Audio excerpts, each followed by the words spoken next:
What's in the box? What's in the box? Holy hell, dude. Yeah, that's how we're opening this up with What's in the Box, guys. What's up? What's up? I am one of your hosts of the Backlot 605 podcast. I am Casey Kelderman. Joined with me virtually is my co-host, Brian Mensing. What's up? How's it going? Brian, you look like you're in danger here on our little chat. It looks like Brad Pitt has a gun pointed to your head. Watch out throughout the show. He looks very sad and mad, and he looks very wrath right now. Yeah, he looks like he's asking Brian what's in the box. Yeah. I don't know. Oh, I can tell you what was in the box at one point. We'll get to that. Bunch of this. Movies were in the box. Yes, yeah. And there you hear the voice of the one, the only, Mr. Blake Ginnathan. What's up? What's up, Blake? How's it going? It is going fantastic. That's a new twist to Se7en, is that Brad Pitt had possibly his Blu-ray stolen, and that's why he was upset at the end of Se7en. Right. He was just a cinephile. He's like, I need my copy of Jaws. Yeah. His copy of Blade Runner on VHS, the director's cut, was in there, all smashed up. That's worthy of shooting Kevin Spacey over. We do not condone that, nor will we ever. But what is said is said. Kevin Spacey was envious of his VHS collection. Yeah. As all movie nerds should be. But that is because today, guys, we are kicking off David Fincher month here on episode 108. I don't know if I said it yet, but I'll say it again if I already did.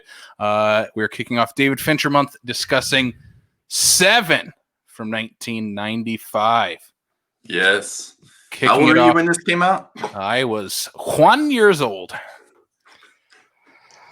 And you should have seen. You should have seen this opening weekend. I mean, come on, it's a perfect kids movie. Yeah, your parents suck, Casey. They do. They guarantee they have never watched Se7en, and would not have taken 1 year old me to watch this. But nonetheless, this is a great movie. We'll discuss that here in the second half of the show. But before we get into that, let's kind of jump into what's been going on here with the box office results, the news, anything else like that.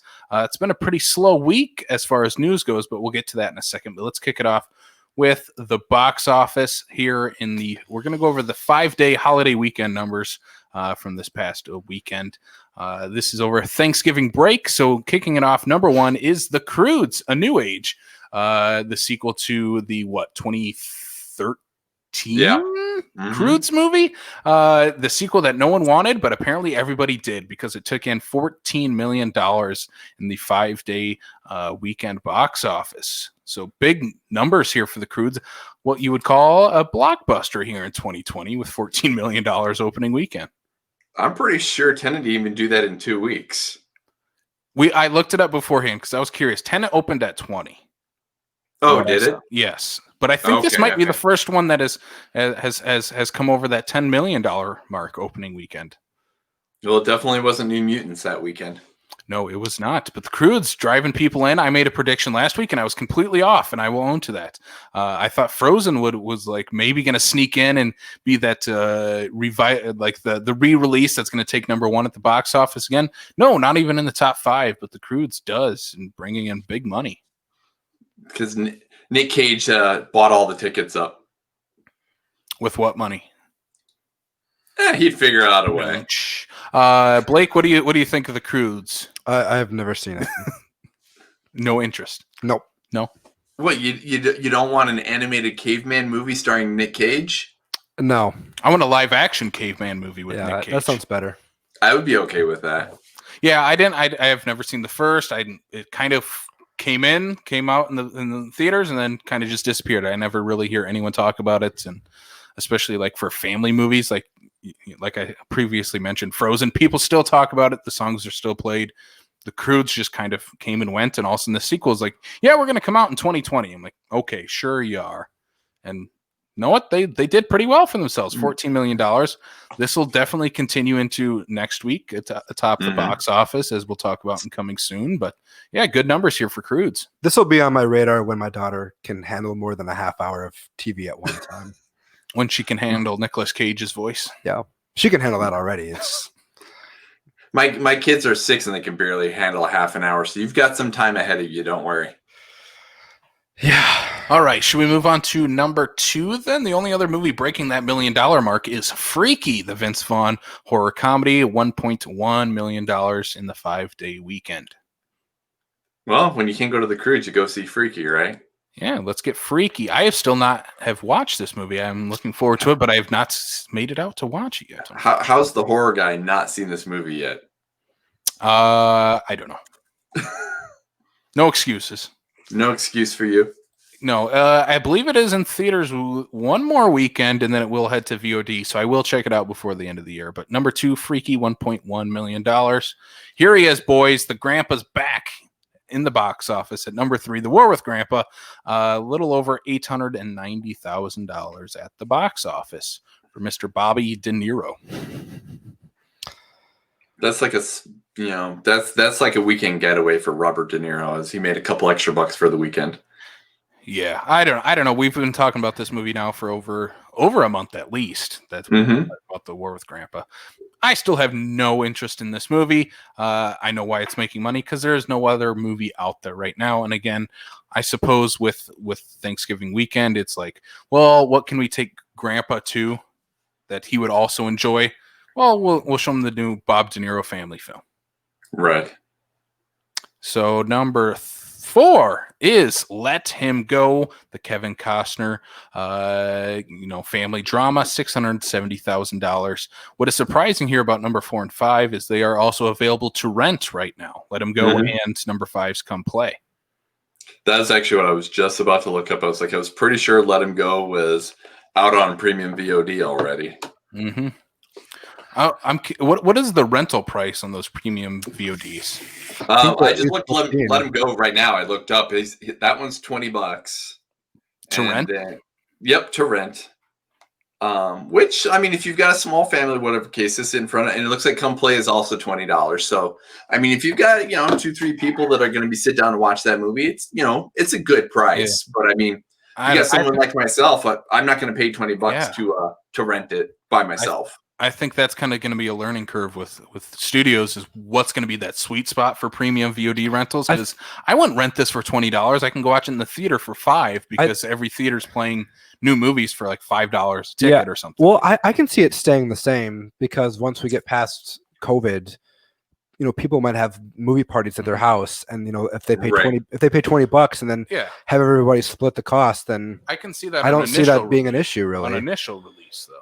But this movie's been out for almost a month. Yeah, when we are in COVID times still. Yeah. So I mean, and as we talked about, number 5, Come Play, a little over $500,000. Also, again, is available on premium VOD as well. So it is surprising to see these movies still banking in over $500,000 for Let 'Em Go and Come Play. But we'll definitely start to see these movies start to fall out of the box office, and like going forward, I'll be very interested to see with The War with Grandpa and Freaky, and I would assume The Croods is probably going to head to premium VOD in a month too, what those numbers will look like when they have that first weekend available on rental and are still in theaters. Right.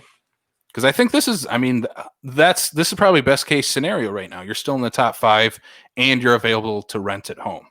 Those are pretty, I think, for having premium VOD, $20 kind of thing, I think those are pretty healthy numbers, to be honest. Mm-hmm. Especially when you're talking about 3-4 weeks out already, that, they still be able to pull in $500,000 considering everything going on. I think that's a pretty good number. Yeah, so that's the box office. Not much has changed besides The Croods at number 1, $14 million. So, yeah, let us know your thoughts in the comments about the box office. What do you think about the $20 premium VOD rental price for movies still in theaters? I'm really curious what people think about that. If they are willing to push out $20 to rent the movie or go watch it in theaters for $5 to $7 a ticket right now. Well, yeah, but that's the catch right there. You said per ticket though. If you have even just 2 people going, that's $7-8 a ticket. That's already $14-16 for 2 people. Mm-hmm. So, and I think, but I think we think a little differently though than most people. Like, I would rather go watch a brand new movie in the theater if that's the option. Yeah, stay at home. It depends what theater it is. I'm not going to pay $20 to watch the movie at home. That's my thing.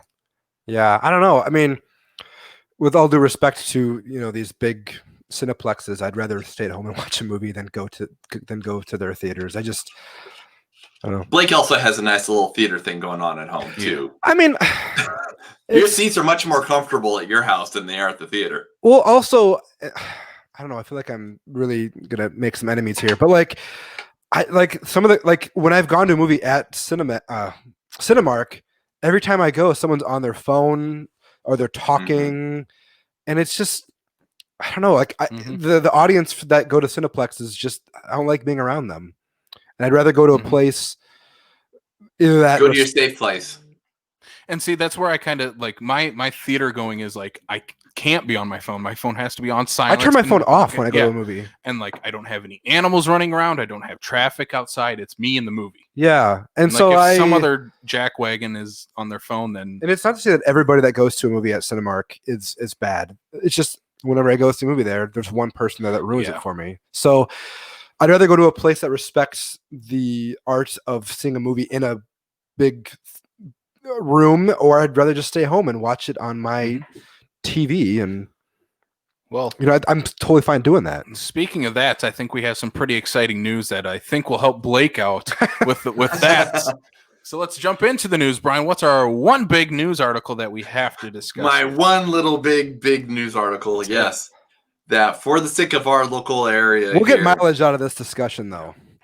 Not you, Blake. Not at all.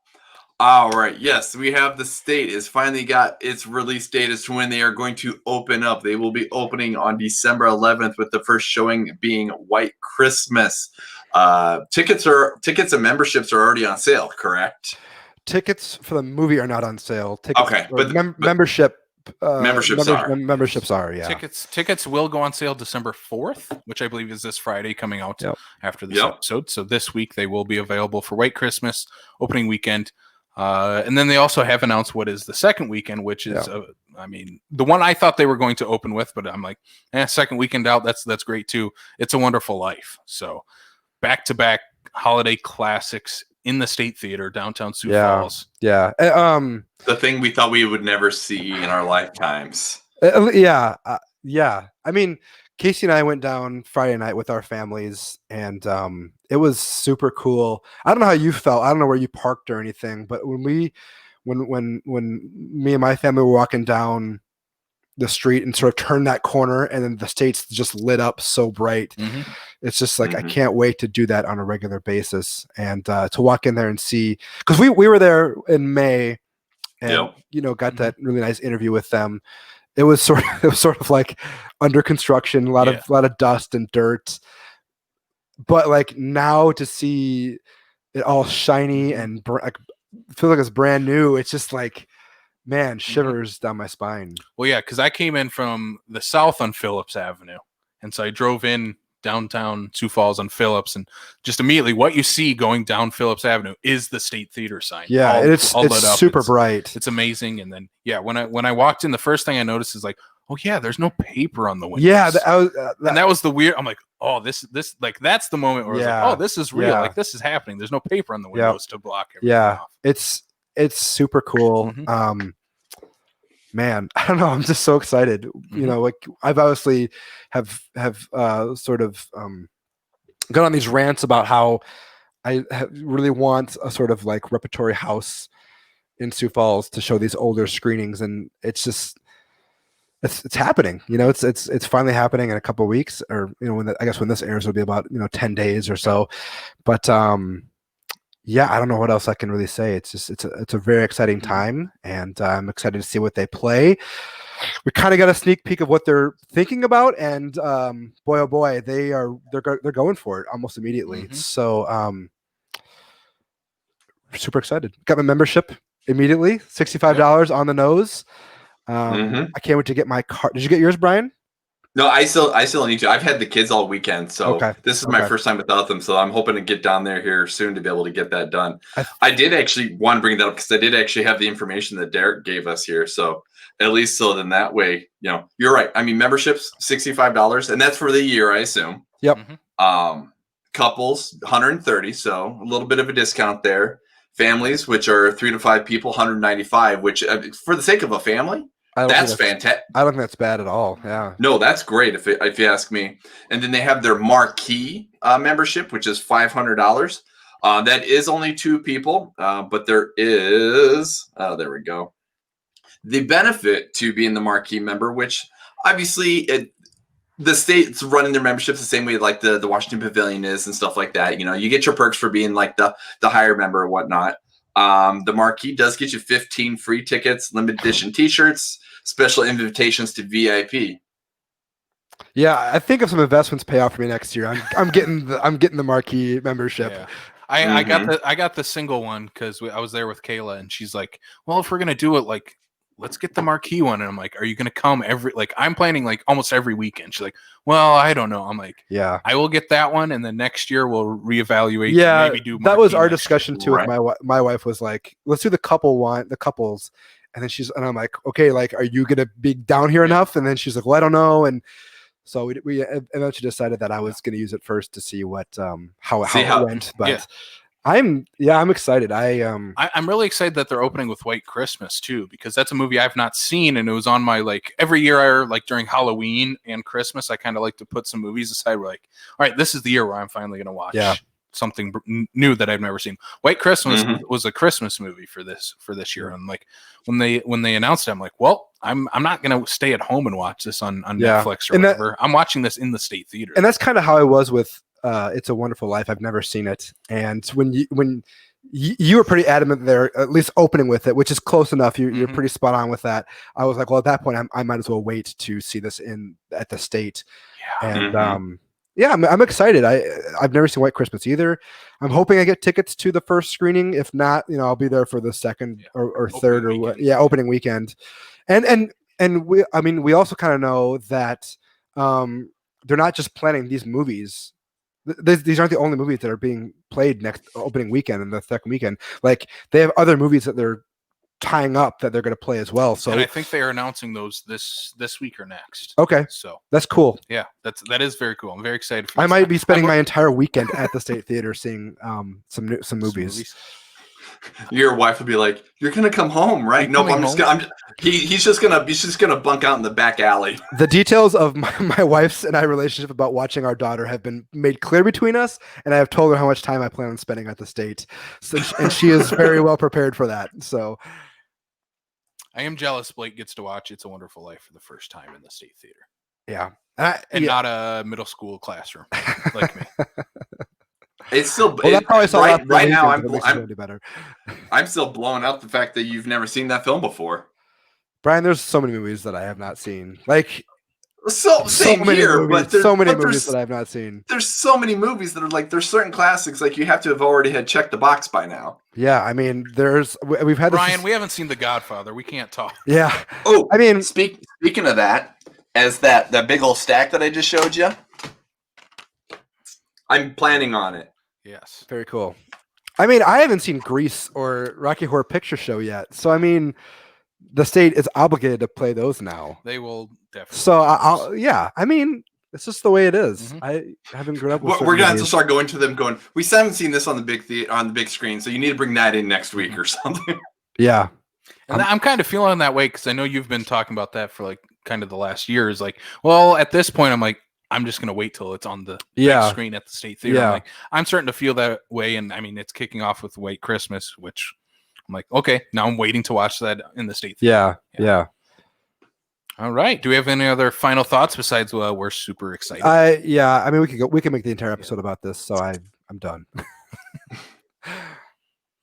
All right. That is it for news, though. That is huge news here for us Sioux Falls residents in the 605. But besides that, I think the holiday weekend was like, all right, we're kind of taking a break from movie news for this week, and then hopefully next week we'll get some more stuff coming out. But speaking of stuff coming out, let's jump to coming soon, which we have a pretty stacked weekend here, at least for home watching, in my opinion. First up, the reason we are doing David Fincher month is the highly anticipated David Fincher film, Mank, which hits Netflix on December 4th. You mean we're not just doing David Fincher because he's an amazing director? I mean, we could, but there's at least a little reason that we're doing this. Oh, okay. Good. So this stars Gary Oldman, Amanda Seyfried, Lily Collins, Charles Dance, and this is about the making of Citizen Kane. So very exciting to get this movie. Yeah. It's getting a lot of buzz around it. From my understanding, it's better than Citizen Kane. It's better than the best movie ever made.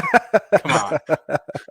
Those are some very strong words there, Blake. The one review I read on Twitter was that it's an instant all-timer. So the praise has been pretty high for it. So I'm excited to see it. And like we'll talk about this entire month. Fincher hasn't made a bad movie. I don't think so. No. So, I would have to agree there.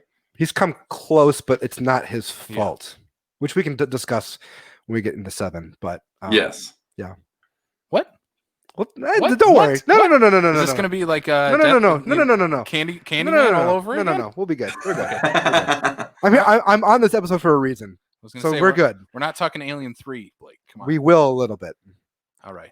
I've never actually seen Alien 3, so. And I would even like to point out the fact that if someone has the ability to, and the fact that you said this is essentially the making of Citizen Kane, is that you could still see Citizen Kane on HBO Max right now. Oh, okay. So you could pull it out, as a double feature at home. I mean, obviously it's available to buy and rent digitally and whatnot, but Citizen Kane's on HBO right now. So I feel like if you're debating on whether you want to see Citizen Kane or not, you should just go ahead and buy it. It's a great movie. Yeah. And one that, like, if someone walks into your house is like looking at and judging your movie collection, they're gonna be like, "Oh, he owns Citizen Kane." He's cool. Yeah, it's a great movie. If they're judging my my movie collection, they probably don't even know what Citizen Kane is. I'm stoked for this movie. I've heard nothing but great things, and one of the biggest things I have heard is as soon as you watch Mank, you're gonna want to watch Citizen Kane either again or for the first time. And I haven't seen it in probably 20 years, so.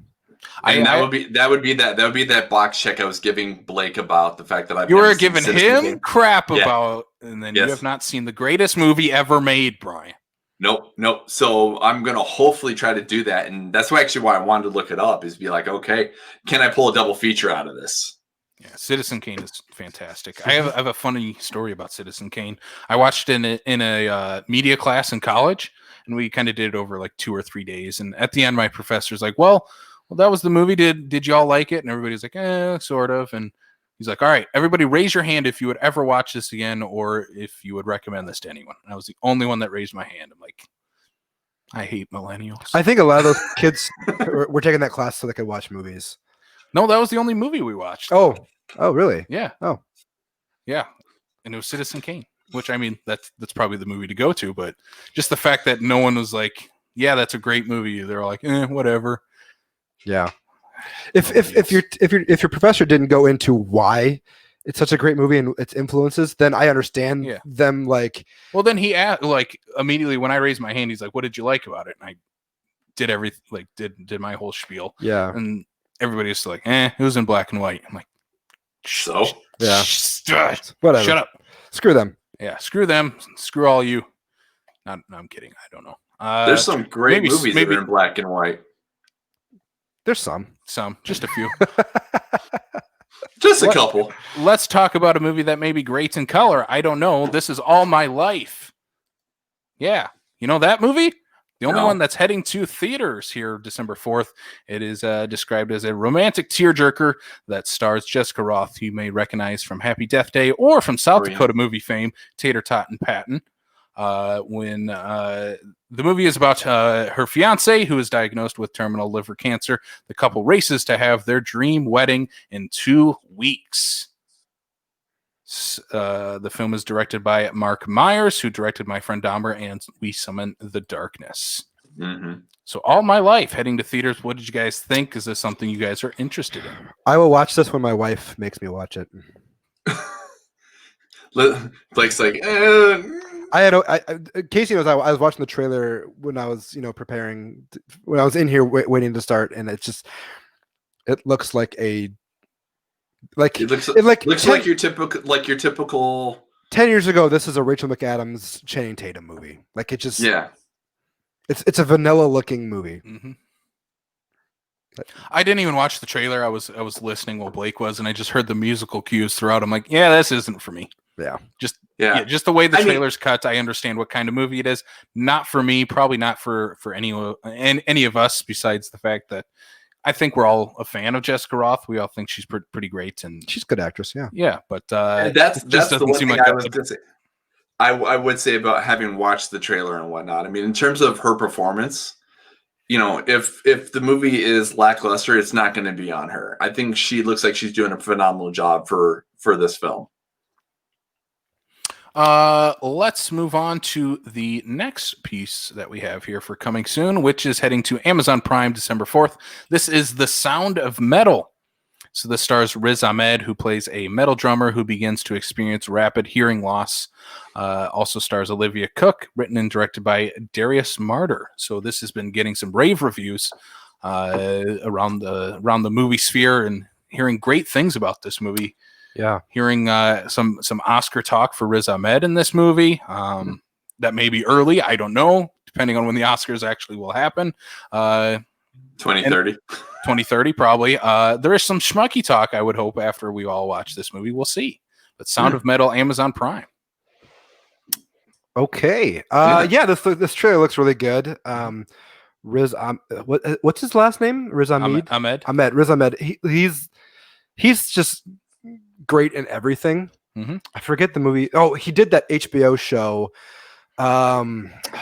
Gosh, I forget the name of it. The night of, or something like that. And he was so good in that. And I think he was a bad guy in a Marvel movie or something. And he was fine. In Rogue One. He's in Rogue One. I thought he was a bad guy. Is he in a Marvel? I don't know if he's in a Marvel movie. I thought he was in some superhero movie. Oh, he's in Venom. Oh, yeah, okay. He's the bad guy in Venom. Yeah, bad guy in Venom. He's great in Nightcrawler. Yeah, he's so good in that movie. That's the first place so good in that movie, yeah. I found him, and he crushes. So I'm excited to see him knock it out of the park. The trailer looks like it's going to be a emotional roller coaster. I'm excited for this one. My friend saw it at TIFF last year and said it was very, very good. So I'm excited. Yeah, I'm very. When I first heard about this movie and it was getting a lot of buzz, I was like, yeah, this is definitely something I'm looking forward to checking out. And I do think, like Blake said, Riz Ahmed is great in pretty much everything he does. Even if the movies aren't or the project isn't as great, he's usually great in them. But I've been hearing very, very good things about this movie. And I like Olivia Cook a lot as well. Mm-hmm. And again, it would be nice if this had a little theatrical run, but I get during this time, it's an Amazon movie. Let's just put it on Prime, and this probably just seems like the right place to put it out right now. Oh no, I would completely agree there.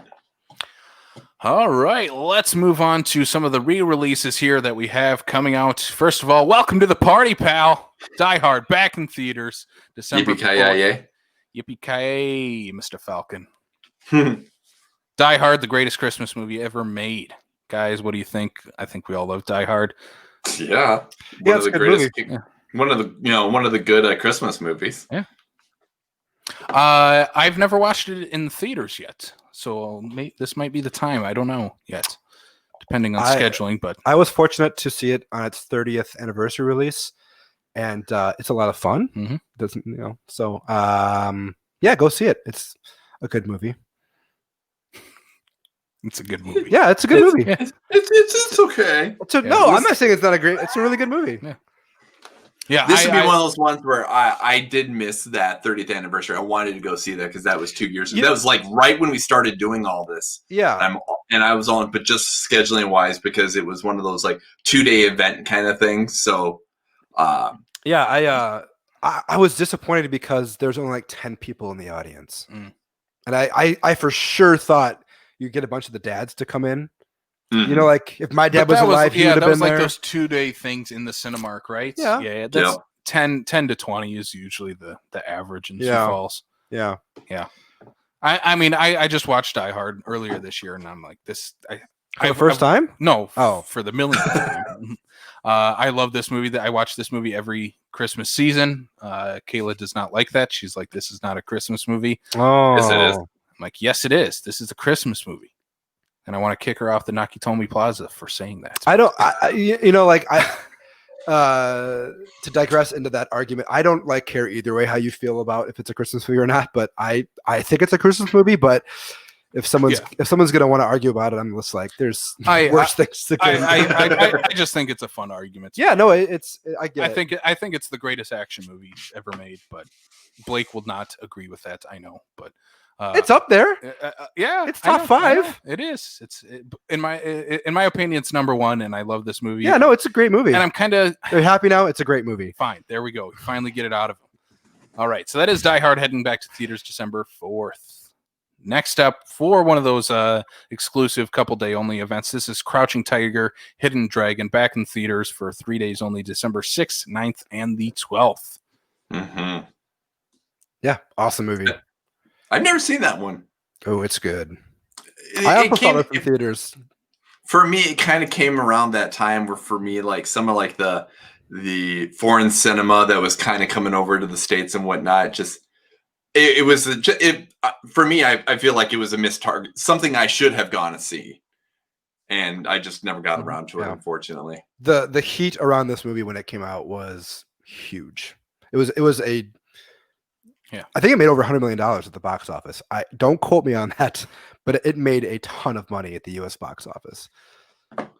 Well, let's see. The screening that I went to at Century when it was here, it was packed, and it had been out for 3 or 4 months, so it was a big movie, and it's cool that it's coming back out. I've heard that the sequel is not as good, the Sword of Vengeance or whatever on Netflix, but this is definitely like one of the best movies of like this new century that's come out. So yeah, I've not seen this either. Yeah, it's good. This is one of those back when I got my Vudu for the first time. Yeah. They gave you like 5 free movies. Yeah, and this is one of the movies I picked up, and I never popped it on. I also grew up on a heavy dose of Chow Yun-fat, so I was really excited to see that or him in a big Oscar movie. See, and that we're both just sitting here silent, like, yeah. No, I was gonna say is that like for me, that also came around the time when him, like the John Woo and like all that Japanese cinema was being Americanized, and that's not how I saw him. I'm not arguing that. But like the Jet Li and all that stuff or whatever. So like that's not how I saw him in like a proper form. I'm expecting, the typical gun, martial arts kind of stuff and whatnot. So gun that, yeah, exactly. So I think that's probably a big reason why I'm like, yeah. And I think the trailer also highlighted some sequences where like they're literally running on top of trees and jumping from the wire work in this. The wire work is fantastic. But what I'm saying is like to an American, they're going to be like, why are they dancing on trees when like that is sort of just a part of like this mythical thing in Asian cinema. So I get why people wouldn't want to go see it. It's a fantastic movie though. I'd recommend you guys check it out. I will say that quick, it does indicate that the budget was 17 million and grossed over 200 in the US. I didn't check. Okay, it made a ton of money. Yeah, let's see. Crouching. Let Brian look that up. That is it for coming soon for this week as Brian's finishing that. If you do want to check out anything and everything that is coming soon to theater, streaming, VHS, and anything else in between, go check out our full coming soon article available on backlot605.com. So check that out. I'll say this really quick here, and I'll let you guys figure it out. The division of the box office was 60-40. So it's pretty close. Mm-hmm. And the domestic was the 60, so over half of it came from domestic audiences. So over 100 million domestic. 128. All right. Yep. Wow. Yeah. So that honestly actually surprised me. I would have figured this would have been flipped the other way, especially for like the Chinese market and all of that. I figured it would have probably been the other way around. Yeah. It annihilated the Chinese market, I'm pretty sure, when it came out. It was I can't overstate there wasn't anything else. Yeah. All right, so let's wrap that up. We're going to take a little break here, and then when we come back, we're going to get into our discussion on 1995's Se7en. What's in the box? What's in the box? Hello, listeners. Are you craving even more movie content? head on over to our horror theme show, Slashlat 605, which is hosted by Sam Lenz, Blake Ginnathan, and myself, Casey Calderman. That is where we break down our favorite films in the horror genre and everything else that is related to the genre that us horror nerds love so much. Podcast is available right now on Anchor.fm, Apple, Google, and YouTube. We will see you there. Detective Mills. Guys, we are back on the Backlot 605 podcast here with Brian, Casey, and our guest, Mr. Blake Ginnathan, talking about David Fincher's film from 1995, Se7en. We also have a guest appearance by Brad Pitt. He might not say much of anything in this, or move at all, for that matter. Probably not. He's a fantastic actor that way. He's a very fantastic statue. So let's jump into this discussion here. First of all, 1995. Do you guys remember the first time you guys watched Se7en, and what were your initial thoughts when you first checked out the movie? I do remember where I first saw it at. I was staying at my dad's apartment for the weekend, and he rented this, and I watched it without his knowledge. And I don't know about you, Brian, how I was 11 when I first saw this, and it scared the crap out of me. 95. So I was, because I even remember having owning the VHS for this and whatnot, and getting. I didn't see this in the theater. I would have been too young for it in theaters because I wasn't 18 yet. So I was 15, 16, because I remember what job. I even remember what job I was working when I had it, because like everybody was talking about this movie when at my first job. And to the point where I think I borrowed that VHS tape to, I don't know how many different people. You need to watch this movie. You need to watch this movie. So, yeah, this is one of those movies. Ironically, like this, I guess we're gonna do spoilers, right? It's been this long. I think, like with any of our discussions, we'll just give a spoiler alert if we have one. So this is one of those movies that came out in 1995, same year as The Usual Suspects, where Kevin Spacey sort of is involved with a huge twist in a movie. And it was one of those things, and Brian, you're probably going to agree with me, but like, it was like, you have to see where this movie goes, how it ends. And sort of, I mean, you sort of like leave the movie with like, feeling pretty dejected, and we can get into like why you sort of feel like garbage when you end the movie, because that's sort of the idea behind the movie itself. Right. But it's sort of like, go ahead. Oh no, I was going to say, is for the sake of that feeling and just the way you made the reference about Spacey being in this and Usual Suspects at the same time, is one of the things that I remember a couple of people was that the way that Fincher even just kind of masterminded the whole movie to begin with and whatnot, is Spacey's name doesn't even show up in the credits until the end. Even to the point where he's the first, because his name doesn't even show up at the very beginning with Brad's and Morgan Freeman's, to the point where I had people come back to me after they borrowed it from me and be like, well, why didn't you tell me Spacey was why doesn't it tell me that until the end? I'm like, then you would have been asking yourself the entire time, well, where's Kevin Spacey? And you would have known the twist right away. Right. Exactly. Right. Exactly. You're 45 minutes to an hour into this, and you're like, well, Kevin Spacey hasn't showed up. He's probably the killer. Yeah. I mean, there is that one instance in the film where you're like, after a couple of rewatches, you're like, oh, I see him, but you don't, if you're not thinking about it or knowing where you're looking for him and whatnot, you don't see it at all. Yeah, and that was, like you said, that was the thing that David Fincher was adamant about, is that his name didn't appear, or even in promotional stuff. I don't think he did interviews for the movie. Like, he was basically kept hidden, and it's all for the better. Because even at 11, I was starting like my obsession with movies, and even I know who Kevin Spacey was. That when he came out, I was like, oh my god, it's that guy. It's that guy. So.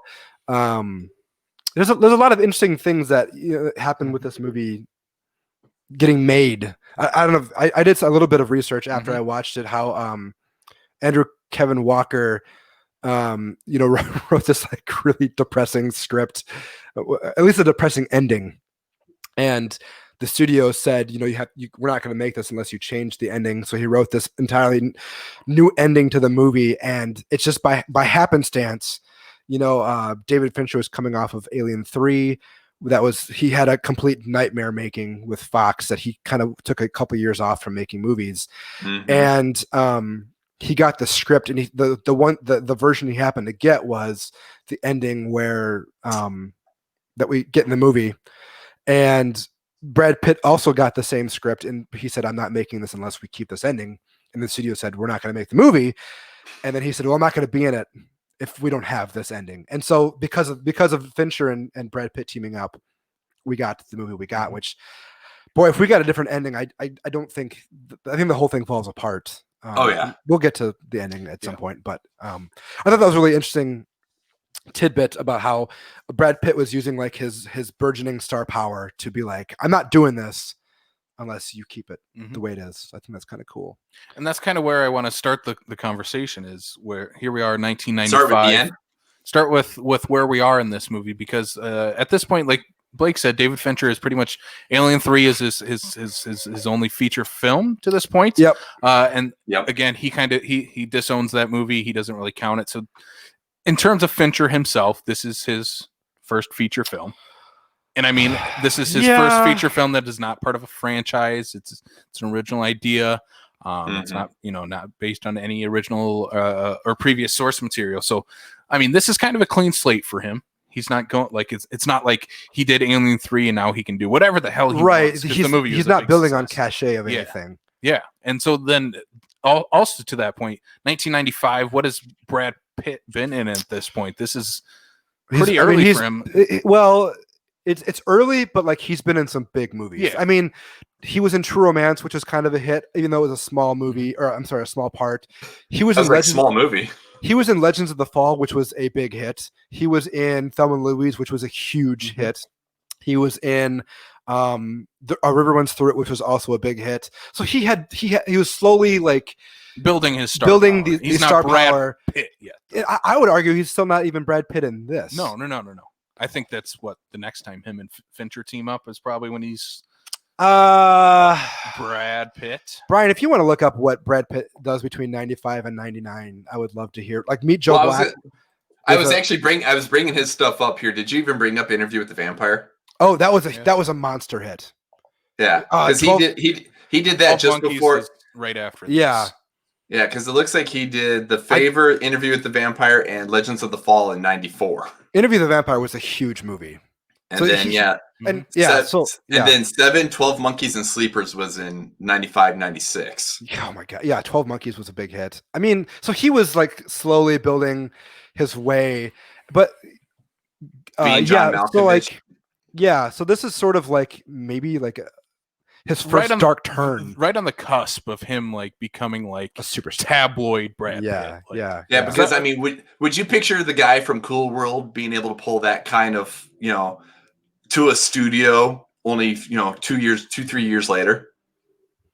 Yeah, I probably not. Yeah, and again, I think this movie definitely shows that, especially in the character that he plays, what Brad Pitt kind of represented at that point for like the Hollywood star in a way.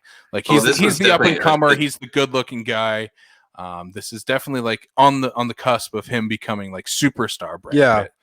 Because at this point, like we said, he's been in great stuff and he's been building his resume, and I think he's right on the cusp of breaking into like, I'm one of the top 5 biggest movie stars in the world. Yeah, and it's funny. I've often like, in my opinion, I could be way off with this assessment, but like I've often struggled with whether or not Brad Pitt is an actual movie star or if he is actually just a really attractive character actor, because he's able to find like these weird currents within the characters that movie stars generally can't get to.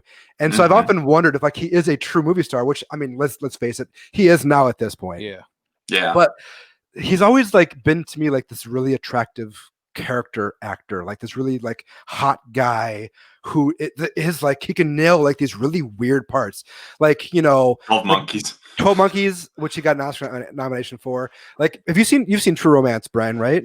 Yes. long time ago. He's wild in that movie as this pothead who smokes out of like this bong made out of the honey bear thing, you know. So like, I find his career trajectory super fascinating.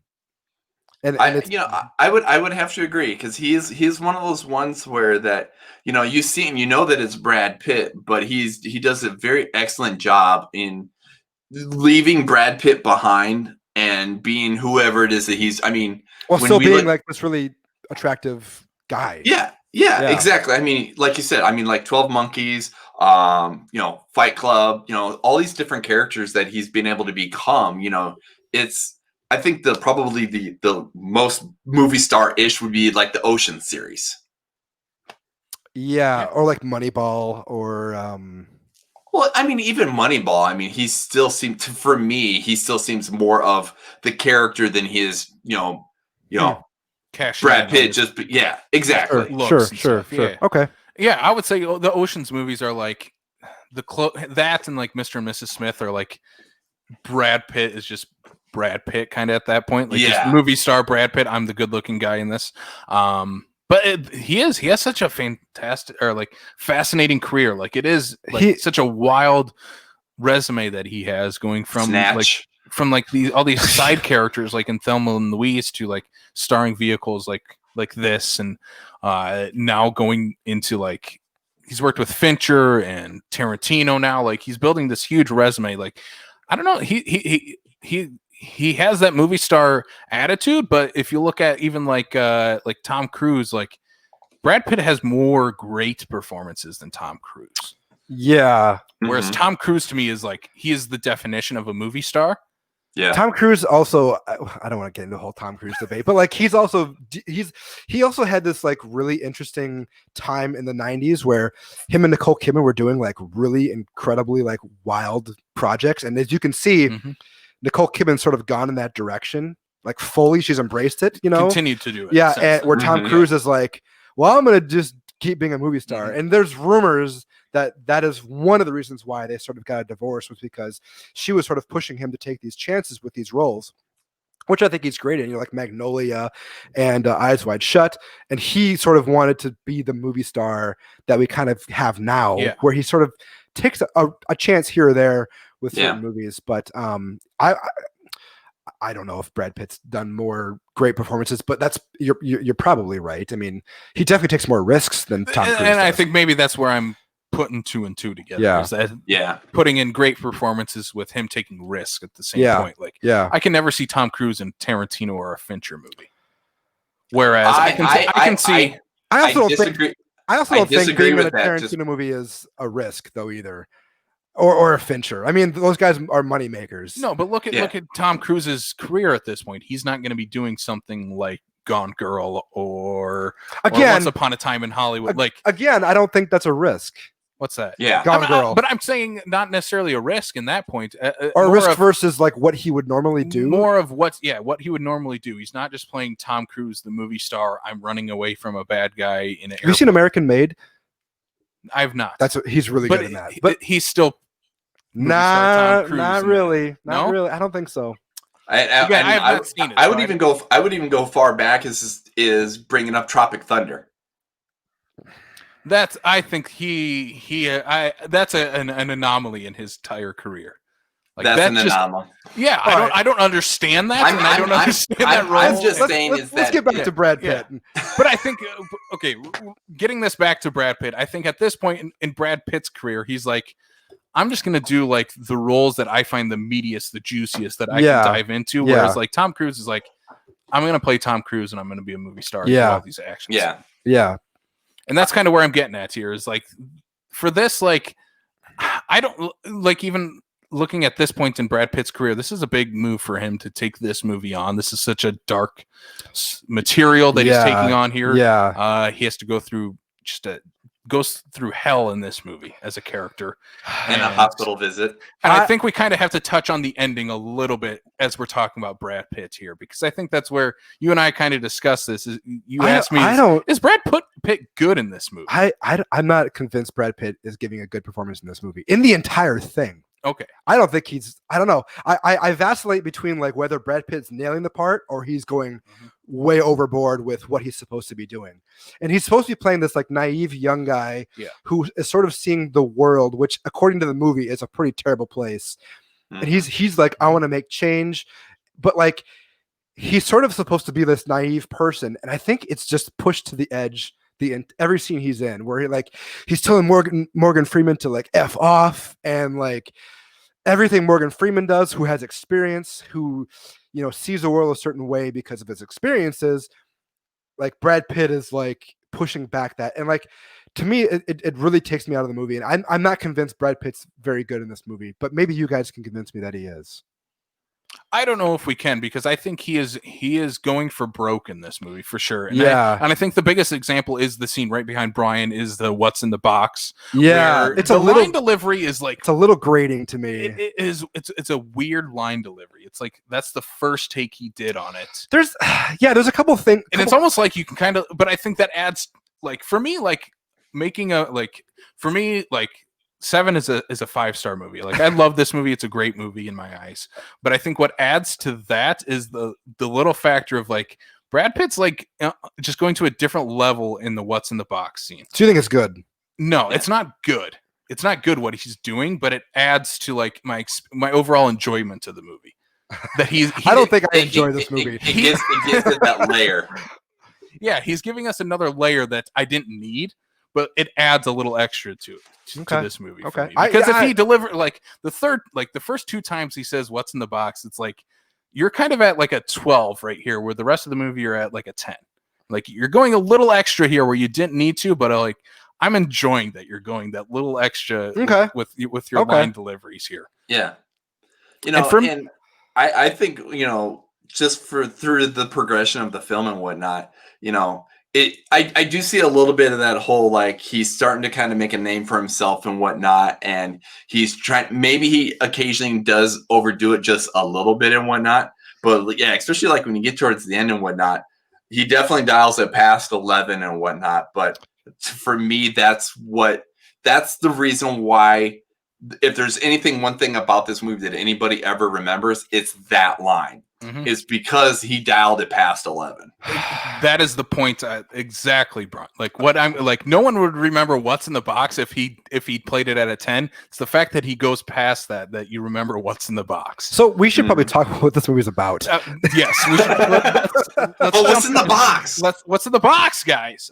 What's in the movie? What's this movie about? This movie is about Brad Pitt. He plays kind of this hotshot young detective who is teamed up with Morgan Freeman, who's in his last week on the job, actually. Yep.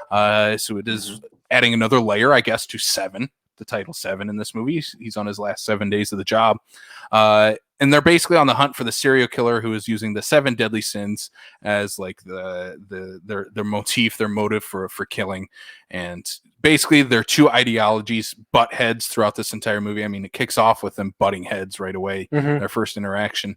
And I mean, that's basically the plot of the movie. Like it's a very simple plot. It's a simple plot. It's more just like what you see, what you experience, and how the characters kind of progress. This movie has like a very disgusting worldview. Like according to this movie, it's a terrible place. Like why does humanity exist? Essentially, like we're all terrible to each other, and it's sort of about, like I said earlier, these 2 viewpoints of how to navigate this investigation, which in a way is maybe like two ways of looking at how life is. Like you either think there's hope for people or you don't. And I think Morgan Freeman is sort of, based on his experiences, is like, there is no hope for people, but, you know, it's also worth saving. Because there's that line at the end where, you know, Ernest Hemingway once said, I believe that the world is a fine place and worth fighting for. And he goes, I believe in the second part of it. So maybe he kind of does believe in it, but his viewpoint on the investigation and Brad Pitt's are completely different. And I think there's a really interesting struggle there with how, you know, Morgan Freeman sort of teaches him how to be a detective. Be a detective. Like there's this great whole sequence where Morgan Freeman goes to the library and makes all this paperwork for Brad Pitt to invest because they're not exactly like together solving this for the issue. first half of this movie. Yeah. So he sort of gives Brad Pitt this whole package of like Dante's Inferno and the Canterbury Tales, all these books that deal with hell and sins and all kinds of disgusting things. And there's a great scene where Brad Pitt gets Cliff Notes delivered to him. I was going to say that's one of the things that I was actually wanting to bring up is the fact when he starts to kind of realize, okay, I need to start looking more and more into this. I'm going to do this, but I can't read all this here. You got to give me the short version. And the Cliff Notes are the nice little touch to that.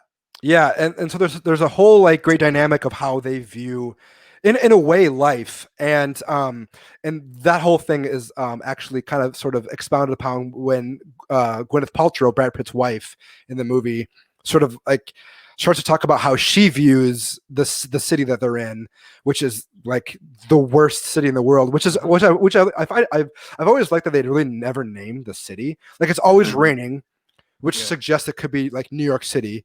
But the entire thing was shot in Los Angeles.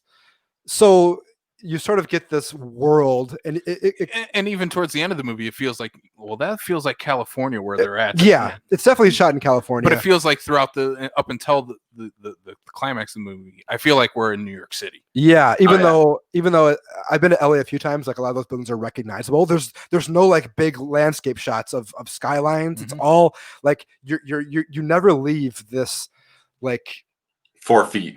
Yeah, it's and I'm lucky enough to have surround sound system in my home for movie watching, and like the entire time, and it's constant. There are the rain. There's helicopters whizzing by you. There's cars honking. There's people yelling. It's constant. And there's one scene in the movie that sort of exemplifies this to a T, as if you would, like there's a scene where they're having dinner in their apartment and the subway or the metro thing goes by and their entire apartment shakes, and that sort of like is like this whole thing being turned up to 10, but like it's constant throughout this entire movie. It's like everything that's been presented in the movie is like kind of just in that scene there where you kind of understand it's like this is loud, it's noisy all the time. There's no way you can hear your own thoughts. And I think the point the movie is trying to make is like that this world that we live in and is loud, it's noisy, it's messy, it's disgusting, but there's also like hope there if you want to find it. And I don't know what the movie's trying to say at the end with what happens, whether it's not worth saving or what. I don't know what the point is, but the movie on a technical level does a very good job of sort of making you feel like you're there, and David Fincher said his point was he wanted to make the whole thing very oppressive. And he wanted to make you feel like there was no way out of this terrible. It's a claustrophobic movie. It really is. And I think what adds to that is the atmosphere of the movie. You feel gross and dirty the entire time. It's raining, like you said, the entire movie, like every scene up until pretty much the climax of the movie. It's freaking downpouring the entire time. People have hoods on. Like they're always under umbrellas. They're always going into buildings that are just dilapidated, that have every building's nasty. Yeah, there's mold everywhere. And we haven't gotten the crime scenes yet. for being a very rainy place, that end scene was very dry.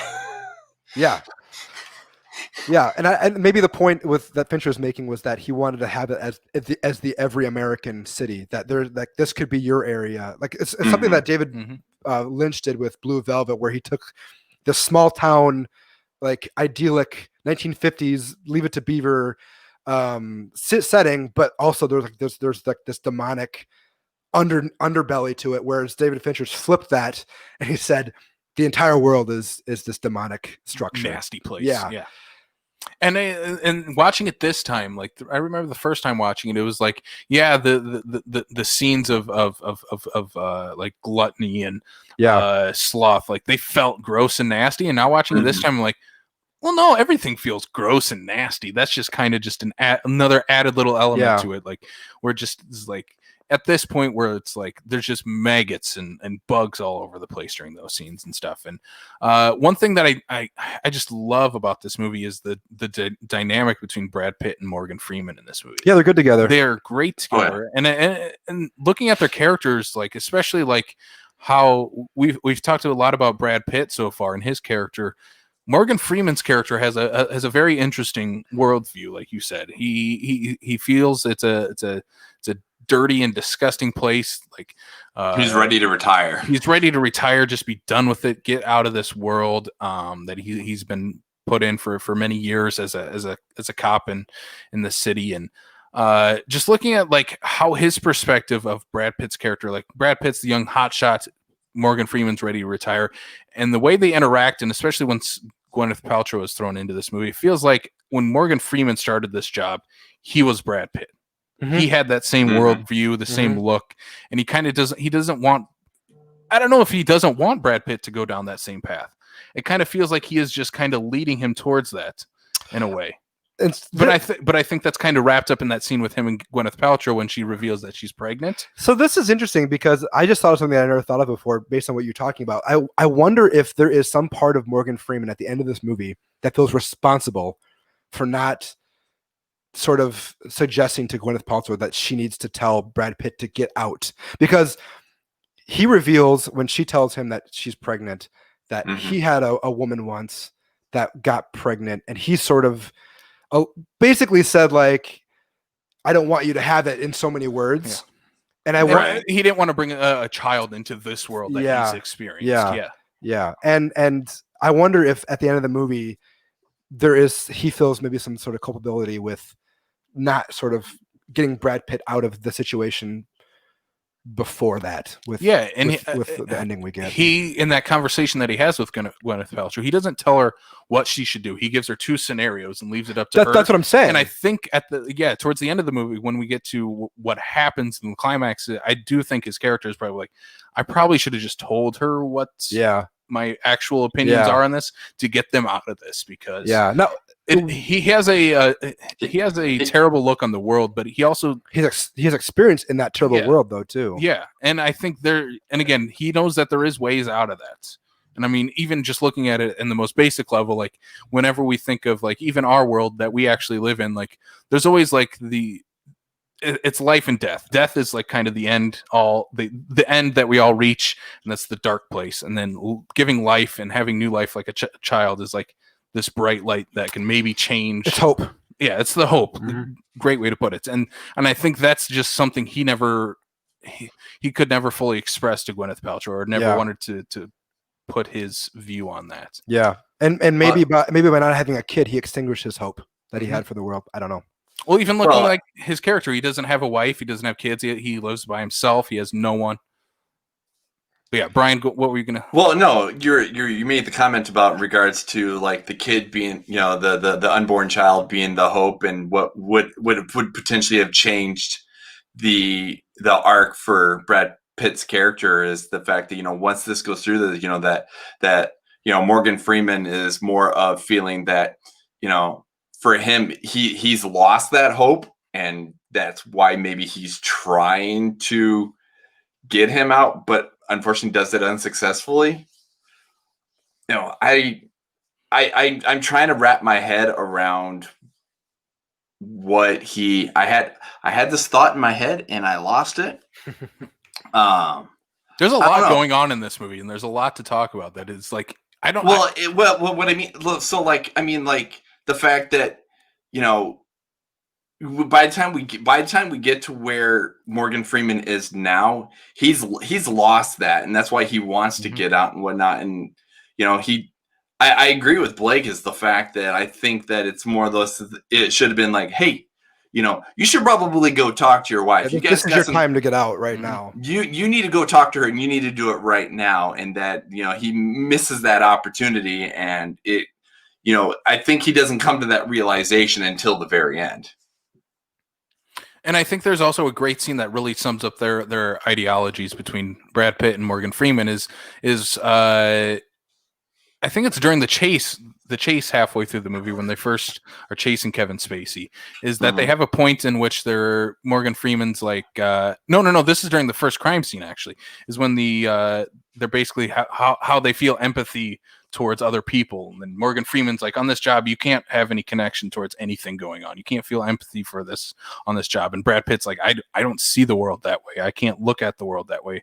Like, how do you not feel empathy towards what you're experiencing and seeing? And I think that's leads more into how they view the world and how Morgan Freeman, like, he's been through all this crap going on in the world. He's been desensitized to it throughout all the years, and he has no one at this point in his career. He's like, I'm ready to be done. I'm going to retire, but he has no one to retire to. Like, what is he going to go do? He's going to go live by himself out in the country. Like, and his boss sort of alludes to that too. Yeah. Like, you just leave, you're going to miss it. You are, and but how much can the human psyche take at this point? And I'm wondering. I mean, at the end of the movie, if Morgan Freeman even retires. And I think that's definitely what the movie hints at, is that he's not retiring. Sure. Like, he's going to continue on. I'm also not convinced that Brad Pitt gets in trouble at the end of the movie, but that's just me. Oh, no, I would assume. But, that's the one thing I actually do like about the way that they end that too, is that we don't know what that answer is. What is going to be the ultimate fate of him and whatnot, because, I mean, at the same time too, he did the world a little bit of a favor, kind of the sort of thing. I do want to. Oh, go ahead, Brian. Oh no, I was going to bring up the fact that you brought up the police captain. I just want to point out this might be the only movie that I've never heard R. Lee Ermey scream. I forgot he was in this movie until I saw the credits. He's really good in this movie. That's right. But so is Richard Roundtree, by the way. You're absolutely. Oh yeah, they're absolutely both great. But like, I again, it was one of those ones. It had been a hot minute since I had watched this and whatnot, and all of a sudden pull up, and all of a sudden R. Lee Ermey shows up as the police captain, and everybody obviously thinks of a very, very as I happen to have another one here, a very loud R. Lee Ermey, and I'm like, I'm expecting big, boisterous, and especially as a captain as a captain. Yeah. No, he's very calm and very subdued. I'm like, this is not my R. Lee Ermey. I think that's a subtle thing that sticks out in this movie. Is like, you cast R. Lee Ermey as the police captain. He needs to yell at these two at some point, right? And in any other movie, yes, he would have, because that just fits the typecast of his character type. Yeah. But in this movie, even like the characters, like the way I would look at any other detective thriller movie is, sure, we have the older guy is about to retire and he's teamed up with the young rookie cop. But in any other case, it's the older cop that has the brighter look on the world, has the wife, has the kid, is ready to retire. The young guy might have a more cynical look, probably has no one, doesn't have a wife or kid. Because look at like, you've had different experiences at that point. At any other movie, you're going to be, look at the most famous version of this, Lethal Weapon. Yeah, is that case. But this movie like flips that completely on its head and gives them the opposite ideologies that we'd fully expect from these characters. Like I said, disagree, but that's neither here nor there. That's why we talk about these. That's why we talk about it. Yeah. One thing that I noticed this time, and it's just a subtle thing that fully like not even defines the way they look at the world, but defines the way they look at their jobs that they have as detectives, is when they are right after dinner. Gwyneth Paltrow has gone to bed.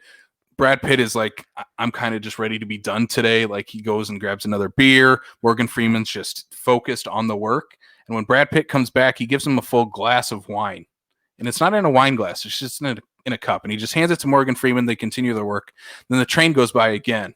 And it shakes. And they have to hold their drinks so they don't spill.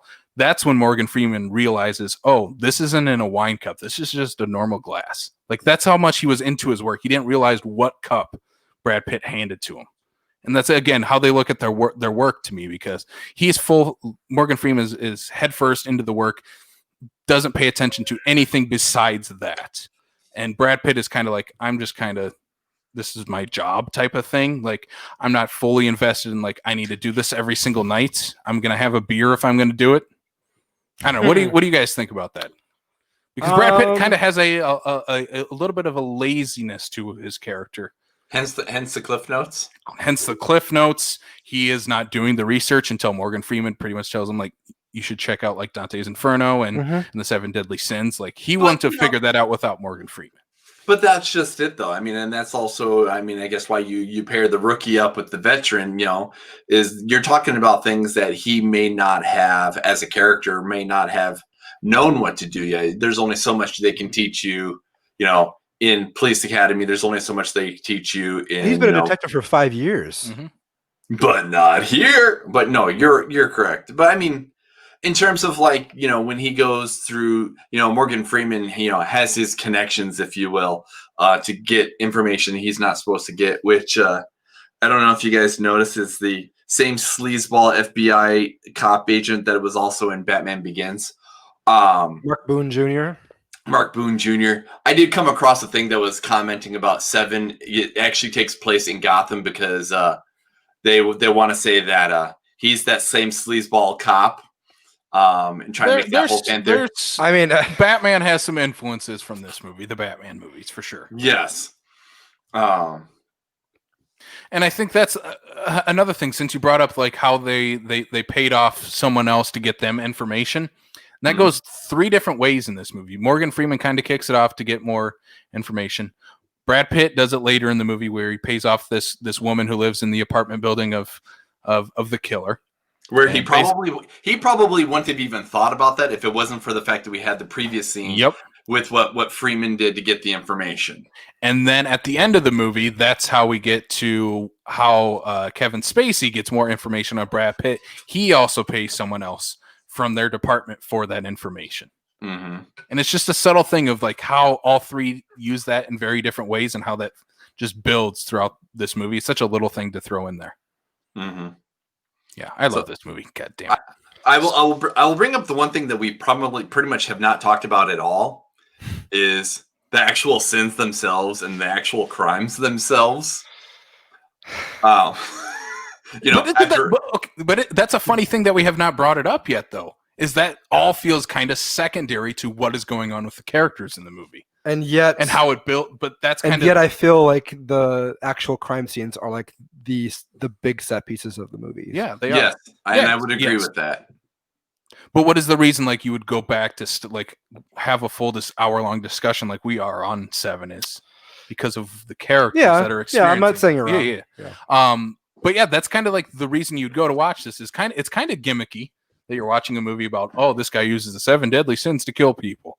But the way that fits in the story is great. The way it fits in with what our characters are going through is even better.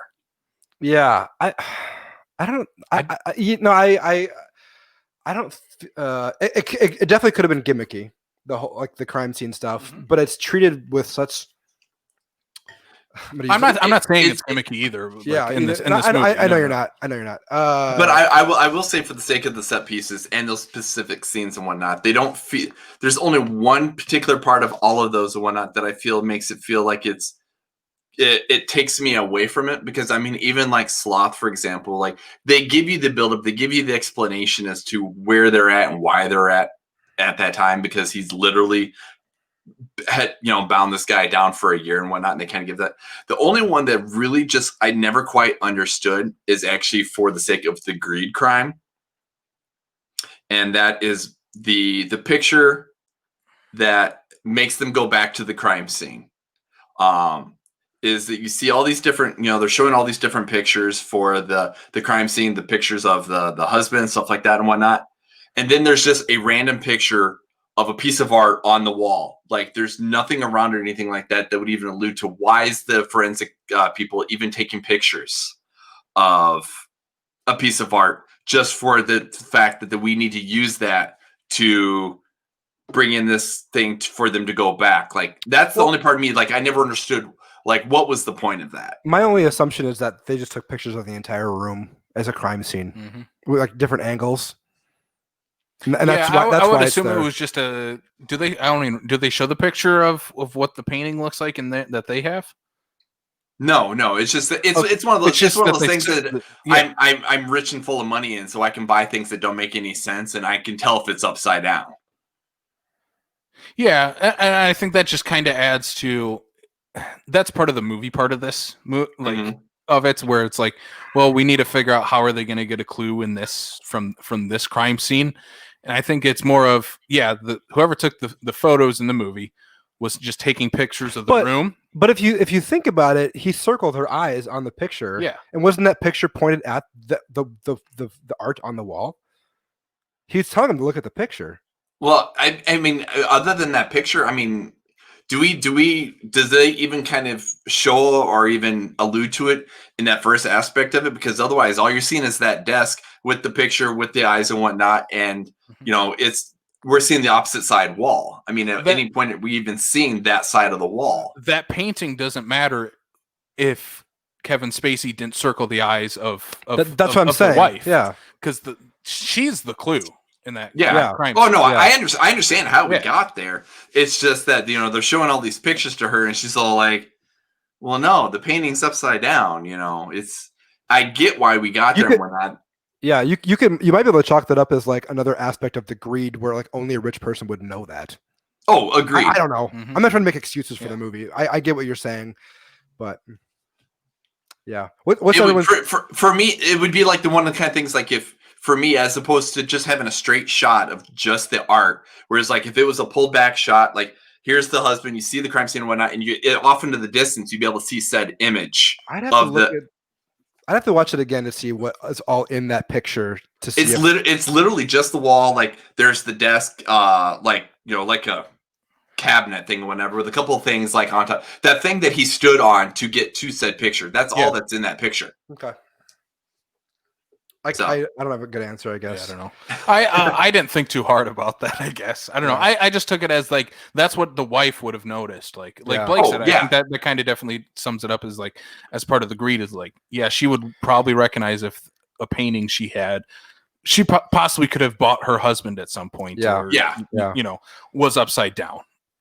And I think that's and it could have very well easily have been just the clue was like circling the painting. It was just another added element of Kevin Spacey's character leading the detectives on a goose chase.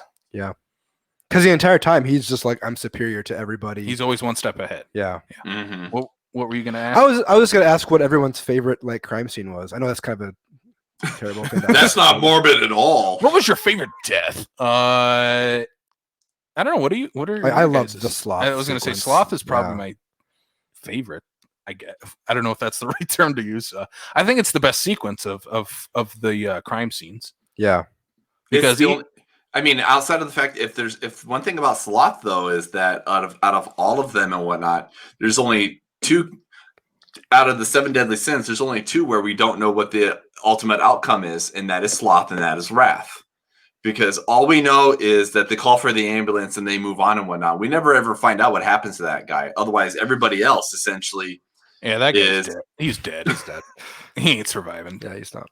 He survived for a year. Well, he was technically. They also said he's brain dead. So I mean, and he ate his own tongue. Well, he was hungry. I suppose. I think that, and again, I think that's more of because that scene also adds to our 2 main characters in this movie. Is like, all right, we're not going to find the guy here. Like this is just another clue for us to find it. Whereas, John C. Reilly, not John C. Reilly, John C. McKinley is leading the charge in, and he feels like, even in his small little bit role that he has here, he feels like, this is it. We're going to catch the guy here. This is how we're stopping him. I think that might be a SWAT team mentality. Yeah, and I think, but he pulls that off so well too. He does. I love him. But the fact that Brad Pitt and Morgan Freeman are kind of the last 2 to enter, they're like, we're not catching the guy here. This is our next crime scene that we're finding. Yeah. Mm-hmm. I do want to talk about how, again, this movie has a very bleak outlook, even going as far as our detectives aren't even the ones that solve this case. Kevin's like once the reveal comes out that spoilers from here on out, I suppose, as we're gonna transition to the end of the movie. When Kevin Spacey shows up and yells "Detective," they haven't caught him. Yeah, they're nowhere near catching. He actually even brings it up, like, I wouldn't even be here right now if I didn't walk into your own building. Mm-hmm. Mm-hmm. And then there's the Brad Pitt part where he's like, I remember kicking down your door, and which is a great. I remember shooting you. but then Kevin Spacey follows that up with, I let you live. Yeah. Like, I could have killed you there, but I let you live because I'm liking this game we're playing. Yeah. Mm-hmm. Boy, he's so good in this movie. God, you know, like so I would argue he's better in this than he is in Usual Suspects. I'm not. That's not an argument to me. That is not an argument at all. That's a topic for a different day. We'll talk about Usual Suspects. But seeing him show up, because obviously I knew the twist now going into it, watching it here for the second or third time, and it's like, God, Kevin Spacey is so good in this. Like, it sucks that he's such a shitty person because he's such a great actor, especially like during this time, and like even like some of his, like the last time I saw him was in Baby Driver, and he's great in that too. And it's like, I just like, stop being a shitty. Do you ever meet someone? Do you ever meet someone in life or see someone in life, and you're just like, I have bad vibes about this person. There's something about this person. Mm-hmm. I've always had that with Kevin Spacey. I've always had it. I don't know what it is. I saw him in some movie, and I'm like, there's something about this guy. I think it was The Ref. I think it was The Ref. And I was just like, there's something about Kevin Spacey. This does not vibe with me. And so when this whole thing, I don't want to talk too much about this, but when this whole thing came out a few years ago, I was like, I am not surprised in the least that this is happening. But anyways, I will have to say is I don't necessarily say I got the vibe like you did. But it wasn't one of those things where I didn't go, yeah, that makes sense. Checks out. Yeah. Okay, since we got that out of the way, it's kind of hard to talk about any of his performances without bringing that up, though. Right. Now that we got that out of the way, he's so good in this movie. This is probably my favorite performance of his. Yeah. One thing I love about his delivery too is the fact that there's no break to his inflection. It's just almost to the point where it's just straight monotone. Like, there's no high, low. There's no sense of remorse. Even when he feels like he's got a sense of power over the situation, it's just that cool, calm, no detective. I'm talking to you. Like, he's not yelling at Brad Pitt to get his attention. He's like, just detective. He does raise his voice in the car a little bit, but Brian, you're right. For the most part, he's the when he turns himself in. Yeah, he's the coolest cat in the room. Yeah. And what I love about his character is we know nothing about this guy. Yeah. He is literally just a device for this movie. Even more, like, his name is just John Doe. Yes. And, like, we never figure out his name. We know nothing about this guy besides the plot of his motives of these killings. That's it. That's all you know about this guy. Yeah. Gosh. And I think that's one of the best parts about his character is that we don't know. Mm-hmm. They basically allude to the fact that he's super smart. Obviously must be, self-made money or whatever the case is. And just that at some point he must have broke. I also wonder if I like that idea about the movie that we don't know anything about him, but I also look at it as like, if you look at the movie's worldview, it's sort of like, it's pretty bleak. Everyone's terrible. Evil happens. And if you look at John Doe, like, there's no reasoning. There's no explanation to why he is. He's just an evil person. And the movie in that regard is saying there are bad people out there. Evil exists. And there's no rhyme or reason you could be caught up in it. And it's not up to you. There's just bad people out there. And that's even so in his character, he says everyone's a sinner. Everyone's a bad person. Yeah. Yeah. But I mean, like, obviously most people don't take it to his extreme though either. Yeah. But the more you like sort of like peel back the layers of the movie and what's being said, it's sort of just like this. Like I said earlier, I don't enjoy watching this movie. It's a pretty depressing movie. It is a very depressing movie. But it's such a good movie. Yeah, it is. I'm not saying it's not. Yeah. For me, this is like a 4-star movie. There is moments of levity in this movie too that I think there's not a lot. Not a lot, but when they're in there, they add a little enjoyment. Like, okay, I can kind of take. What scenes are you talking about? The dinner scene is the biggest one. Okay. Gwyneth Paltrow invites Morgan Freeman. Yep. Over, okay. And they have a good laugh. That's over fine. The train sequence.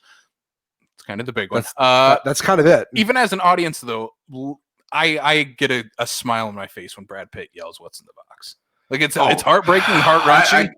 I got a smile on my face because I'm like, I don't. You're going a little extra here. I don't. I do have to side with Casey for that. That's for me. That's the payoff. You guys are psychopaths. you know, and I do have to say, for the sake of that dinner scene and whatnot, sometimes I have to wonder to myself is how much of that was not originally planned, and that Fincher just kept the thing rolling because they just wouldn't stop laughing.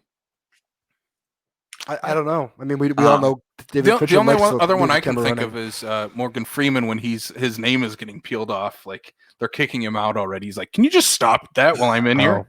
I don't find that funny at all either. But maybe have no humor. You have no humor. So I don't know. Is there anything else we can really talk about this ending? I mean, we should kind of touch on what it is. I suppose. Yeah. So at the end of the movie, we leave the mystery intact. Yeah. We could. We don't need to talk about what's in the box. I don't think that has to do with anything of what. That's perfect. I don't think we need to mention that. Let's not talk about that. That's fine. It's a terrible. It's awful.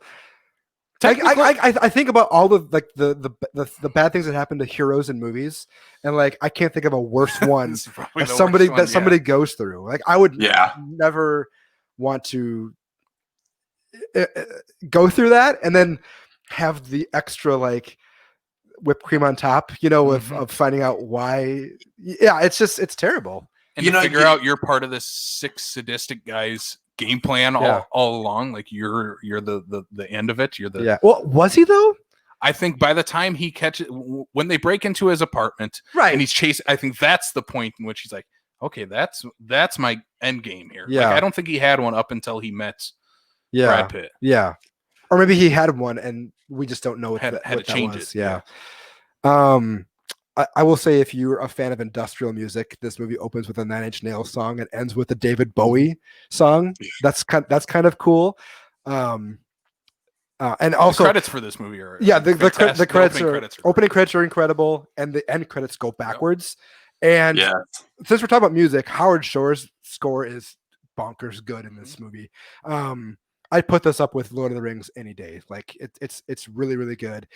The way he uses like French horns is so good. There's a lot of great stuff where the scene where there's that big chase sequence, and like the horns are so loud, but they're so subtle at the same time, and it's sort of like this creeping along motif going. And so it's never like drawing attention to itself. It's always just upping the intensity of what you're seeing, and I think it's a really underrated score. And I think the cinematography is very, very good.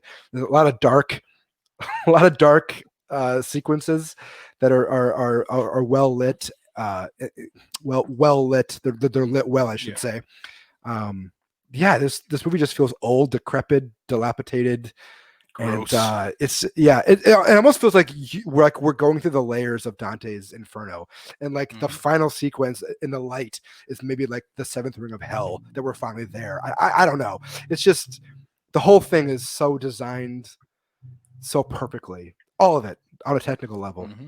You made the comment about the hero at the end kind of getting the way this ends and whatnot. For the fact that this movie is 25 years old, do we even have another movie that even comes anywhere close to that? With what? Well, you made mention for like the sake of Brad Pitt's character and the hero's ending and whatnot, and kind of the way this movie ends. Do we even have a movie that's been since then that even comes to as close to this? Yes. Which is Old Boy. Okay, obviously, and I assume you're talking about the original version. When was the original version? What's that? When was the original? When did it come out? Yeah. 2004, maybe 2003. But on a level of like what's being done to the main character, it's pretty close. It's pretty close. Yeah, I wouldn't say it's bad, but it's pretty bad. Makes me want to watch I'm not gonna ruin it because it's quite the ending. So. Yeah. Since you brought that up, that's usually in the case of any movie, probably not to the extreme of the severity of what happens at the end of this movie, but that's usually how a hero's journey is kicked off. is something traumatic happens like that and leads him on this journey. No, like this is how this guy's story ends. Yeah. Right. Yeah. It's pretty bleak. It's a downer. Yeah. I did want to point out, but just because we brought up the chase scene a couple of times and whatnot, is the fact that chase scene is what caused the big not necessarily a big rewrite, but a rewrite to the script. Oh yeah, you're right. Yeah. Because Brad Pitt and getting all busted up and uglied up throughout the second half of the film had to be completely written, because during that chase scene he put his arm through a windshield of a car and tore up his tendons, and they actually had to, for some of the stuff that they hadn't filmed yet, they had to basically hide his arm, and the rest of it that's why he's all bandaged up and broken up like he is for the second half of the film, is because he really was hurt. Mm-hmm. And they did that as opposed to, taking time, because they estimated like it was going to be like 6 months that they would have to hold off making the film just to let him heal. And they just, Fincher and Pitt are both like, nope, let's just make this work. Mm-hmm. And I applaud them for that, because I mean, for me, it shows how vulnerable Pitt's character is in the film. I think it actually adds to it. As he's not just a superhuman new detective and whatnot, but the fact that they he went through the rest of this film basically hurt. Mm-hmm. And what's pretty great about that is, again, movie magic of they hadn't shot some sequences that happened before that they hide Brad Pitt's cast and the bandages that he actually has in a couple scenes. Well, I'm like, that's pretty seamless. Like, I don't really notice that. Mm-hmm. Movie magic. Yeah. Well, and it's one of those things that when I was watching it, that's when it dawned on me, is once we got to those scenes and whatnot, to the point where it's like, I almost want to go back to rewatch it to see if I can just find the little Easter eggs of going, oh, that must be they hadn't filmed that one, or they had filmed that one kind of, scene. I am definitely not rewatching this for a very long time. I did not enjoy watching this movie. Like, I say that with all respect. It's like I said, it's a 4-star movie for me, but like, I do not enjoy watching this movie. It's very disgusting. I think we'll kind of wrap that up into our final thoughts then on the movie. That's fine. Yeah. I'm curious where this ranks for people and for you guys for Fincher. I know you like it's number one for you. This is my favorite Fincher. Maybe I'm just a sick, sadistic person where I do find enjoyment. Well, you are, but that's beside the point. But yeah, I do find enjoyment in the movie. Like, yes, it makes me feel. I'm not saying I don't, but it makes. I get where you're coming. Like, you don't want to I'm not going to. I don't want to endure this for a while. Yeah, you're not going to throw this on every other. Like, what should I watch? Oh, I'll just throw on Seven in the back. It's a very well made movie, like I said. Yeah. Mm-hmm. Yeah. This is my favorite of his. I think it's a perfect movie to me. Like, this is everything I love in a movie, and especially like the genre that it falls into. It's this crime thriller, and just the character development that goes on. It has a total movie plot to it, but it totally works in the world that they have built up. Great performances all around. Like Blake said, I think it's probably my favorite Kevin Spacey performance. Morgan Freeman is great in this. I mean, it's definitely one of his best. Like me and Brian gushed about, Brad Pitt going to it's a whole new level in What's in the Box just adds another level to me. Like, yeah, I love this movie. I think it's a great movie, 5-star movie for me. And yeah, I could probably watch this again in a month and still find the same level of enjoyment in it. I don't know if I could maybe be, watching on a routine. I do think it is one of those movies you have to sit and you have to digest, and you don't necessarily go back right away. I don't know if I would go back in a month or so and whatnot. This might be something I'd have to let sit for a little while. So I do see Blake's thought on that. But I mean, in terms of a film, oh no, for me, for a Fincher film, no, it's definitely a 5-star film. It's definitely one of those ones where it is extremely well made. Any movie's going to have its little hiccups and whatnot that some people may or may not like, i.e., What's in the Box. But I'm right there with you, Casey. Is for me, that's the one thing, like, even if I have people that have never seen the movie, they know that line. They know that they probably know the ending because it's a 25-year-old movie. Mm-hmm. But outside of that, it's that, everything builds up to that very end. It's cranked up to 12. Brad Pitt is giving it more than his all at that point and whatnot, and it's definitely an amazing film. Mm-hmm. Yeah, I agree. All right, do we want to share this last little part here? Which part? This is on you. You have the controllers. Of how much this movie has been an influence on myself. What's that?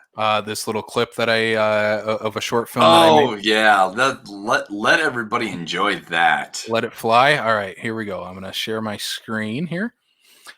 So quick backstory. This was a short film that I did for a 48-hour movie film festival. It's called The Box. You can probably guess what that is referring to. So basically, it was me and three of my friends were making this movie.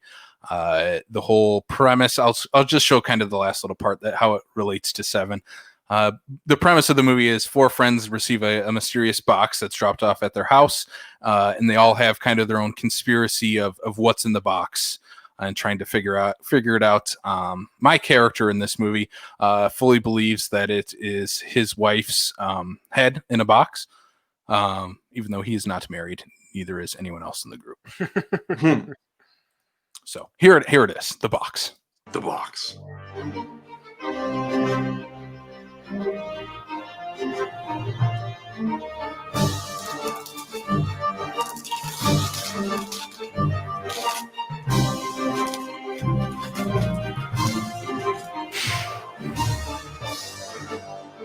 I knew it. I will have my revenge, Kevin Spacey.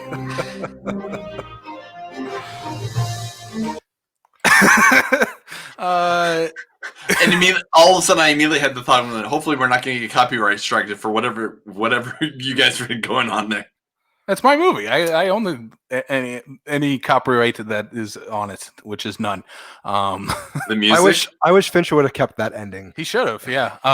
My whole thing was that Kevin Spacey, the actor, sent something in a box to us. So that was surprisingly, we did not win any awards for that. I don't know why. What? Yeah, I don't know. So it was those rosy cheeks of yours that you're all nervous being in front of the camera. Yeah, I'll have to show you guys that full short. It's pretty terrible and funny. All right, well let's wrap this thing up here, everybody. Thank you all for joining us. Let us know in the comments what your thoughts on Seven are. Do you love What's in the Box like we do? Is that a favorite line of yours? Throwing that out there to everyone. If you'd like, please like, comment, and subscribe anywhere that you are listening to this, and all those places that you are listening to this is Apple, Spotify, Google, Stitcher, YouTube, Amazon Music. You can check us out on any of those. So please subscribe, leave us a comment, leave us a like on any of those that you can. And if you would like, we do have a Patreon. So if you want to join us on Patreon, patreon.com/backlot605. We do have 3 tiers on that: $1, $3, $5.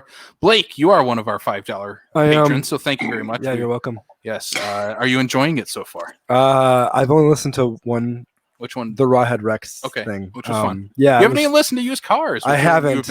I'm so far behind on my podcasting. I've been listening to the Local Lou podcast. Okay. So and speaking of, she is also one of our patrons. I was waiting for one of you guys to sort of transition. Yeah, transition that. Yeah. We do got to give a shout out to all of our patrons, including Local Lou, Blake, Logan, Andy, Derek, and Corey. Thank you guys so much for supporting us. We hope you are enjoying the bonus episodes that you are getting and all the perks with that. We're still figuring out which Fincher movie we're doing. We're going to let our patrons vote on that as well. So I might vote. I think I know what my vote is going towards. What is your vote? I think it would go towards Panic Room. Okay. I'm thinking that might be the consensus vote on this, but I'm not sure. You got to put it out there for people to vote on. It can't be. We can't. They can't vote on every vote count. We got every vote count, right? Every vote will count. Okay. So if we do get a tie again, we will do 2 episodes. That is just the way the cookie crumbles. Hopefully we don't get it. Hopefully we don't get a 3-way tie. We'll do all 3. That's all right. Talk Alien 3, Panic Room, and Benjamin Button. Why not? Oh, that's most of them.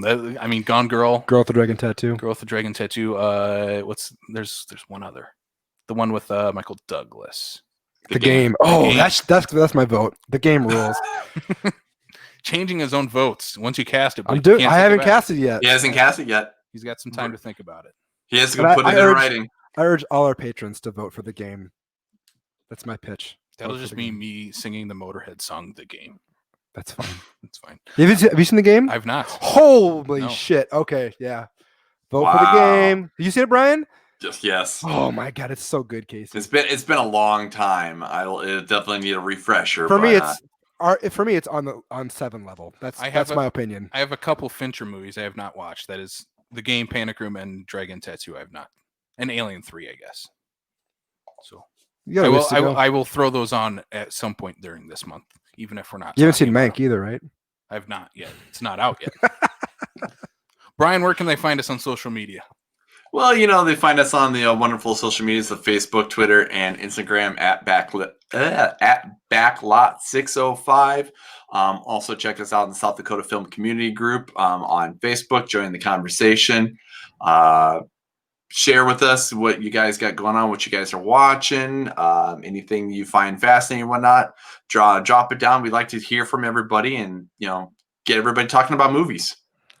What's the next Fincher movie you guys are doing? Next week, we are doing Fight Club. Whoa. Who's on that one? Who's the guest? You can't tell. Oh. Because we can't talk about Fight Club, Blake. Oh, okay. Is it the author, Chuck Palahniuk? Yes. We're going to get, actually, Ed Norton on the show. Wow. Why not? He was a hard one to get a hold of, too. I'm sure he's super busy right now.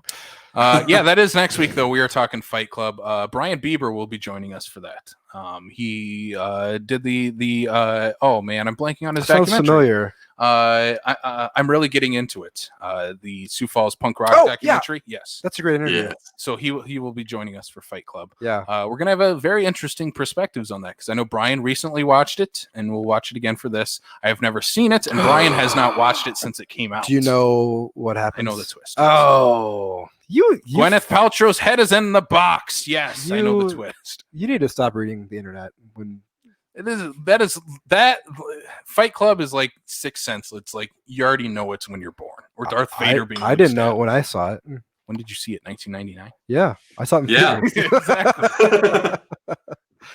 Yeah, so that's next week. Fight Club. Do we have anything else we need to plug? I don't think so. No. Unless Blake, you want to throw out the shows that you are on? I'm on this one. You are on sometimes. This one. Just sometimes. Never again. I probably talked my way out of ever being on this show ever again. I mean, you and I co-host a horror podcast called Slash Lot, which is a lot of fun with our very excitable Sam Lenz. Sam the Damned Lenz. He's a good cat. And then I co-host the Criterion Break with Andy Heller on his Fat Dude Dick Flicks platform. Platform. So thanks, Brian. So if you want to hear us talk about the Criterion channel, which we do a lot extensively, that is on his. Otherwise, that's about it, I think. Awesome. Go check those out. Great listens there. I'm not biased at all to either show. Yes, you are. Yes, I am. Very, very much so. But please go check them out. They are some great listens, and definitely give Andy a good listen. He's been pumping out some great stuff lately. Yeah, he has. Yeah, so give the fat dude a good listen and a good like and subscribe on all his stuff. So, all right, that has been our episode on 7, kicking off David Fincher month again. Leave us a comment on your thoughts on the film. But for Brian Mensing, Blake Ginnethan, I am Casey Kelderman, and we'll check you out next time on the Backlot of South Dakota.